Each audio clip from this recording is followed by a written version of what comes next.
皆さんこんにちは。 TKO です。2022年の年末に活動を開始させていただきましたフィルムカメラプロジェクトですが、ここまでで本当に多くの方々のご協力ご支援を頂戴いたしました。それは日本国内にとどまらず世界中のフィルムカメラファンの皆様や業界ご関係者の皆様、ご協力くださった学生の方々と多岐にわたっており、改めてフィルムカメラアナログ世界の広がりを感じたと同時に僕らの心の支えになりました。本当にこのまんま企画を進めてもいいんだろうか、自分たちに製品は作れるんだろうか、そう悩んだ日は数えきれません。そんな中で皆様からのご支援やアドバイスは心に染みて、もうとても心強かったです。ありがとうございます。たくさんの国々を回らせていただき、さまざまなご意見アドバイスを頂戴して僕らの作るべきカメラの全体像が見えてまいりました。今回はそちらについてご報告させていただきます。まずはこのカメラのコンセプトについてですけども、今までの動画でご紹介させていただいた通り、アナログカメラの世界に入ってきた若い皆さんが思いっきり楽しめるようなカメラがコンセプトとなります。ではそれがどんなカメラであるべきなのか、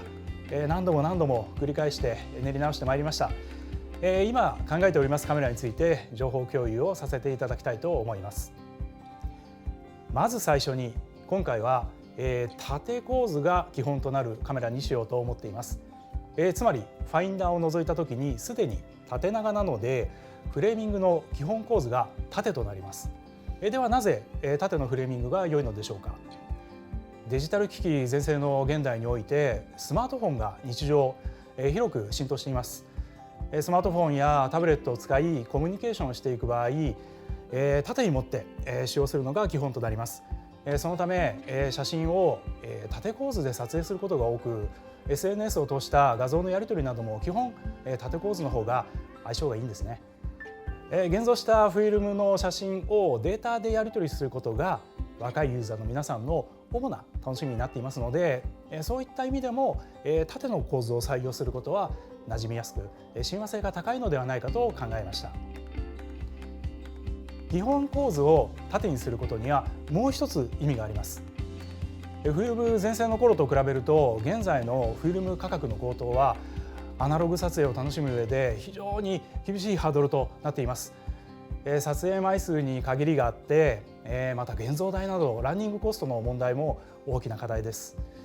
基本構図を縦にすることでフィルムの設定枚数を倍の撮影枚数にすることができると考えました。つまりハーフサイズフォーマットの採用です。これは撮影範囲が通常の約半分になりますので、撮影可能枚数を2倍に増やすことができます。これはフィルム購入を含めたランニングコストの問題に対して非常に有効な手段だと考えています。24枚撮りであれば48枚、36枚撮りであれば72枚の撮影が可能になります。限られた予算でもアナログ撮影をもっと楽しんでいただきたいと考えました。ペンタックスは長くフィルムカメラに携わってきたブランドですが、ペンタックス製品としてハーフサイズフォーマットは初めてになるんですね。ハーフサイズのアイデアに思い立った時に、ペンタックスでもまだやってないフォーマットがあったんだみたいなことに気づかされました。そしてまたこのフォーマットを採用することで 35mm 版1枚に縦画像を2つレイアウトした写真を構成できることも大きな魅力であると考えます。2つの写真を1つにまとめることでよりストーリーを感じるような作品にすることができるんですね。これは若いユーザーの皆さんのクリエイティビティを大いに刺激して、きっとたくさんの素晴らしい作品を生み出してくれるのではないかと思っています。フィルムカメラを初めて使う方も多いと思うので、現像してみたら写真がアンダーで真っ暗だった、あるいは白飛びで真っ白になってしまった、そういうことがないようにいくつかの電子制御を搭載いたしました。その一つとして実績のある電子シャッターユニットをフィルム向けにカスタムして搭載したいと考えています。これによりさまざまな電子制御が行えるようになっていて、絞りやシャッタースピードをカメラが自動でコントロールすることができます。つまり初めて使う人でも気軽に使える、そんなカメラにできればと思っています。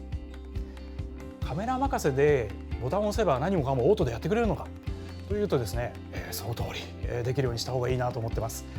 ただしそれだけではなくて、自分で設定を変えて楽しめるようにダイヤルなどでさまざまな撮影モードを選択することができるようなことも考えています。お楽しみに。ピント合わせは手動で設定をするゾーンフォーカスの採用を考えています。被写体との距離に応じてレンズ周りのリングを回転させてフォーカスをゾーンで設定することができる方式です。ファインダーから覗いた時にどのフォーカス位置にゾーンが設定されているのか見えるような仕組みも考えています。このあたりは手軽でありながらもマニュアル操作の楽しみを盛り込んでいきたいと考えております。そしてフィルムの巻き上げについてはかつてのフィルム一眼レフの設計をそのまま持ってきた手巻き機構を再現して当時の感触をそのまま使用できるようにしたいと思っています。もうそのままなんです。巻き上げが手巻きであれば当然巻き戻しも手巻きがいいですよね。こちらも可愛いハンドルのようなクランプを取り出して撮影後くるくる回してフィルムを巻き戻す作業ができるようにしたいと思っています。フィルムの装填巻き戻しはモーターによる自動式で作る方がはるかに簡単なんですけども、あえて今回は手間のかかるメカ式のマニュアル方式を採用してその所作と音を皆様に楽しんでいただければと思っています。そして次にカメラの要でありますレンズになります。ハーフサイズフォーマットを採用するにあたり今回は歴代の2つの機種を大いに参考にしています。一つはハーフサイズフォーマットで人気を博したリコーオートハーフというカメラの画角になります。またレンズ構成のベースとなる光学設計は多くのファンの皆さんにメイクと呼ばれ愛されたペンタックス SPO ミニを参考にしていますのでぜひお楽しみにしていてください。以上ですね。一通り聞いていただくと、どうしてこんなカメラにするのと思われた方もいらっしゃるかもしれません。フィルムカメラはその長い歴史の中で機械式のマニュアルカメラからどんどん便利になっていって最後は電子制御のフロートのカメラに進化していきました。フィルムカメラプロジェクトを開始していろいろな方々からお話を伺うと今写真好きの若い皆さんに向けてカメラを作ろうとした時にフルマニュアルかフルオートかの2択ではないんですね。ある部分は便利さが必要なので電子制御の機能を入れよう、ある部分は昔ながらのクラシックな楽しみができるようにマニュアルにしよう、そういったようにそれぞれの機能を使った時にどういうものがいいか一つ一つチョイスしていくことで今の若い皆さんにぴったりの新しいカメラになるのではと考えています。ですから単に機能という尺度では語れないようなカメラになっていくと思います。今回は大まかにはこのような性格のカメラに仕立てていきたいこと、また具体的に製品として検討している段階になりましたことを皆様にお伝えさせていただきました。フィルムを始めた若い皆さんが思い切り楽しめるカメラ、そして久しくフィルムから離れていた方にとっても楽しいカメラ、そんなカメラに仕上げていければいいなと思っています。実はですねプロトタイプが完成しているんですね。で撮影してみたんですけどももう本当に楽しいんですよ。めちゃめちゃ楽しいカメラです。バシャバシャね撮影を楽しむことができました。これ喋っちゃっていいのかな。本当に楽しかったです。しかもねよく撮れてるんですよ。多くの皆様に支えられて今形になりつつあります。フィルムカメラプロジェクトとして初めて世に出したいと思っているこのモデルこそ最も重要なカメラだと考えております。皆さん、アナログ写真は途絶えません。絶対途絶えません。今回いろいろな国々でたくさんのアナログ写真関係者の皆さんにお会いさせていただきました。とにかくその皆さんの熱量がとても高いんです。もう本当熱いです。そして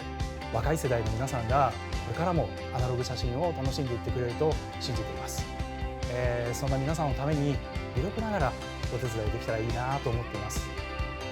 このプロジェクトを応援してくれている多くのフィルムカメラファンの皆さん、業界関係者の皆さん、学生の皆さん、そして無償で尽力してくれた OB の先輩、日々大変な苦労をしている開発のメンバー、心より感謝申し上げます。あと一歩のところまで来ています。ここまで来たらもう製品化したいと思っております。ぜひとも引き続き皆様からの応援をいただきたく、どうぞよろしくお願いいたします。そして最後に願わくば他のメーカーの皆様もこのアナログマーケットに参入していただけたらこんなに心強いことはありません。どうぞよろしくお願いいたします。でもその時はお手柔らかにお願いいたします。It's time for film。ペンタックス、ペンタックス、ペンタックス。フィルムだよ。TKO でした。